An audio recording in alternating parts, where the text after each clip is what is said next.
ಮಾಡ್ತೀನಿ. ಆದ್ರೆ ಒಂದನ್ನು ಮಾತ್ರ ನಾನು ಸ್ವಾಗತ ಮಾಡೋದಿಲ್ಲ. ಈ ಡೂಮ್ಲೈಟ್ ಸರ್ಕಲ್ ಅಲ್ಲಿ ಕೆಲವರು ಮಾತಾಡ್ತಾ ಇರ್ತಾರೆ ಟೀಗಳು ಕುಡ್ಕೊಂಡು ಅಲ್ಲಿ ಕುತ್ಕೊಂಡು, ಅದನ್ನ ನಾನು ಸ್ವಾಗತ ಮಾಡೋದಿಲ್ಲ. ಡೂಮ್ಲೈಟ್ ಸರ್ಕಲ್ ನಾನು ಸ್ವಾಗತ ಮಾಡೋದಿಲ್ಲ.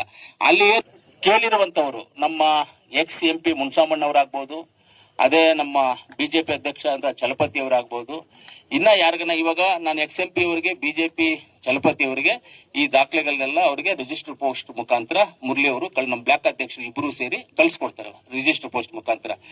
ಆಮೇಲೆ ಇನ್ನ ಯಾರಿಗಾದ್ರೂ ಕೇಳಿದ್ರು ಅವ್ರಿಗೂ ಕಳ್ಸಿಕೊಡ್ತೀವಿ ನಾವು. ಇನ್ನಾರಾದ್ರೂ ಕೇಳಿದ್ರು ಕಳ್ಸಿಕೊಡ್ತೀವಿ ನಾವು.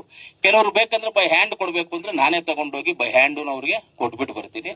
ಆಫೀಸಲ್ಲಿ ನಮ್ಮ ಆಫೀಸಲ್ಲಿ ಇರುತ್ತೆ. ಯಾರಿಗಾದ್ರೂ ಬೇಕಂದ್ರೆ ಅವರೊಂದು ಪತ್ರ ಬರೆದ್ರೆ ನನಗೆ ನಮ್ಮ ಆಫೀಸಿಂದ ಅವರಿಗೆ ಈ ಡಾಕ್ಯುಮೆಂಟ್ಸ್ ಎಲ್ಲ ಕಳ್ಸಿಕೊಡ್ತೀವಿ. ಇಲ್ಲ ಫೋನ್ ಮಾಡಿ ಹೇಳಿದ್ರು ನಾವೇ ಬೈ ಹ್ಯಾಂಡ್ ತಗೊಂಡೋಗು ಕೊಡುವಂತ ಕೆಲಸವನ್ನು ನಾವು ಮಾಡ್ತೀವಿ. ಇವಾಗ ನಾವು ಏನು ಇವತ್ತು ನಿಮಗೆ ಮಾಧ್ಯಮ ಮಿತ್ರರಿಗೆ ಏನು ನಾವು ಹೇಳಿದೀವಿ, ಇದು ಸತ್ಯವನ್ನೇ ಹೇಳಿದ್ದೇವೆ. ಇದರಲ್ಲಿ ಯಾವುದೇ ಸುಳ್ಳು ಮಾಹಿತಿ 1% ಕೂಡ ಇದ್ರಲ್ಲಿ ಸುಳ್ಳು ಮಾಹಿತಿ ಇರೋದಿಲ್ಲ ಅಂತ ನಾನು ನಿಮ್ಮ ಮುಂದೆ ಪ್ರಮಾಣ ಮಾಡಿ ಹೇಳಕ್ ಇಷ್ಟಪಟ್ಟಿದ್ದೀನಿ. ಆಮೇಲೆ ಅಭಿವೃದ್ಧಿ ವಿಚಾರದಲ್ಲಿ ಆಗ್ಬೋದು, ನಾವು ತಂಟೆ ತಗರಾಲ್ ತೆಗೆಯೋದು ನನ್ಗೆ ಅಭ್ಯಾಸ ಇಲ್ಲ. ಸಾಯಂಕಾಲ ಆದ್ರೆ ನಾನು ಕುಡಿಯೋದಿಲ್ಲ, ಯಾರನ್ನು ಕುಡಿಸೋದು ಇಲ್ಲ. ನಾನು ಅಂತವ್ರ ಜೊತೆ ನಾನು ಕುತ್ಕೊಳ್ಳೋದು ಇಲ್ಲ, ಕುಡಿಸೋದು ಇಲ್ಲ, ಕುಡಿಯೋದು ಇಲ್ಲ, ಅಂತವ್ರ ಜೊತೆ ನಾನು ಕುತ್ಕೊಳ್ಳೋದು ಇಲ್ಲ. ಅದು ನನ್ನ ಹ್ಯಾಬಿಟ್, ನಾನು ಏನು ಮಾಡೋಕ್ಕಾಗೋದಿಲ್ಲ ಹ್ಯಾಬಿಟ್. ಆಮೇಲೆ ನಾನು ಏನೇ ಮಾಡಿದ್ರು ನಾನು ಏನೇ ಮಾಡಬೇಕು ಅಂತ ನಾನು ಓಪನ್. ನಾನು ಇವಾಗ ಏನಾದ್ರು ಸಿಗರೇಟ್ ಹೊಡಿತಾರೆ ಇದ್ರೆ ಎಲ್ಲರ ಮುಂದೆನೇ ಸಿಗರೇಟ್ ಹೊಡಿತೀನಿ. ನಾನು ಬೇಕಂದ್ರೆ ನಾನು ಹೊಡಿಯಲ್ಲ ಸಿಗರೇಟ್, ನನಗೆ ಆ ಅಭ್ಯಾಸ ಇಲ್ಲ. ಎಲ್ಲಾದ್ರೂ ನೋಡಿದ್ದೀರಾ ಸರ್?